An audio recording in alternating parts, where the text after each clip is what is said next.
So I was originally going to make a Once Upon a Time season 4 review of the first episode, but due to my lack of knowledge on the show, because I just started watching it, so I'm way behind, and I decided that I'm not going to do a review for it. It's a real shame. I really did like how they started off the episode, but I decided that, doesn't mean I can't review something else, and that's why I decided I'm going to do a review of the Simpsons Family Guy crossover 1 hour special. I was very happy to hear they were going to do this because last time that Family Guy announced they were going to do a crossover was between them and American Dad. But much to our disappointment, it was actually just an April Fool's joke. So to make up for that, they decided to make a real crossover between Simpsons and Family Guy. And I gotta tell you, I was looking forward to it. I mean, I was disappointed they did show a little too much in the trailer they showed, at least a sneak peek of it, but it didn't ruin a lot of it, and I was glad to see that. And I was, I found this very amusing. I've always wondered what would happen if these two shows had a crossover, and well, we finally got our answer. Now, I'm not gonna spoil much into this. I'm just gonna, just explain that what made this crossover work, what made it work, and the build-up was just great. Well, first off, I like how they, brought Family Guy over to The Simpsons. How, the car got stolen and they ended up in outside of Springfield, and how they meet up with Homer. I like that. It was pretty good to finally have these two different families finally meet up together, and the interaction between all of them is pretty good. I mean, I kind of figured, I knew that Homer and Peter were going to have an interaction. We knew that Marge was going to have an interaction with Lois, Meg with Lisa. I was wondering if we were going to see Chris and Stewie interact with Bart, but instead it was just Stewie who admired Bart and how cool he was. And while Chris and Brian were dealing with the dog, Maggie didn't do much in here. I mean, we saw a little interaction between her and Chris, but that was just one time thing. Nothing else happened after that. But I like the I like the fact that they actually had Brian, spend time with the dog, Santa's little helper.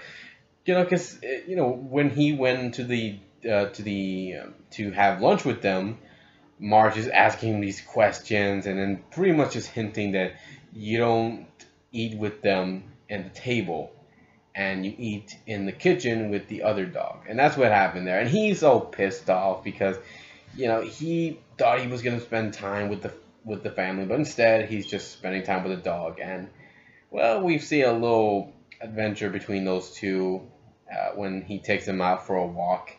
I liked also how Lisa tried to help Meg, who, just wasn't good at a lot of things, and we finally do see what she's good at, and it does make Lisa a little jealous about what she's good at. I'm not gonna say what it is, but after the family was gonna leave, we do see these two reconcile, and we see a good bonding moment between these two until Peter comes around and ruins it. So it's predictable there.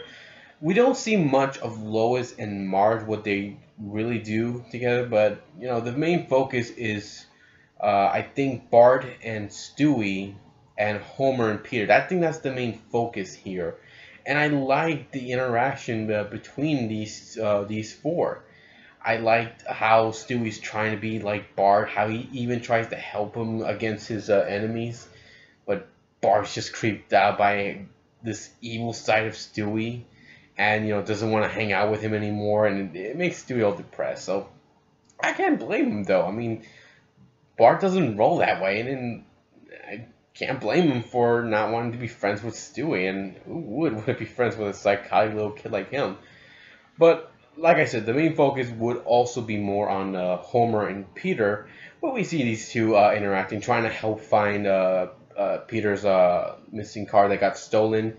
And this is actually probably the best part of the show. I mean, we do see these two fight later on in the episode, but what made I think was pretty much the best moment of this whole crossover is when they tried luring in the car thief by opening a car wash, a free car wash for all car thieves, hoping they can catch the bad guy who stole the car.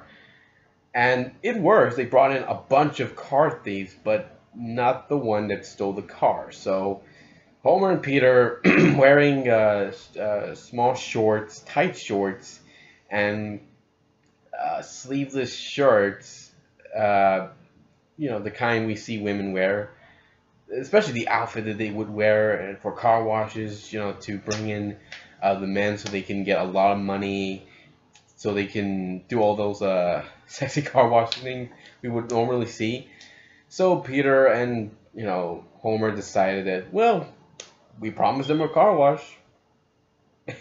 We did get a car wash, and oh my god, they had a song with these guys. They were dancing around trying to look sexy, and they did all these things that made you want to cover your eyes, because it's really uncomfortable to watch this, and you can see the guys that are in the car. They're feeling the same thing. They don't want to see that, and that was so funny. I love that moment, and how the police are nearby, and Lou's saying, Chief, we could just arrest every car thief here, and Chief Wiggum's just staying there and saying, after the show. And oh my god, I love that moment. This is what I love about this crossover, is that we get to see both sides interact with each other, use their comedy that made them popular, and just work with each other for that. I love it. I don't know how they did it. I don't know how they got the people of the Simpsons and the people of Family Guy to work together so well, but they did an excellent job.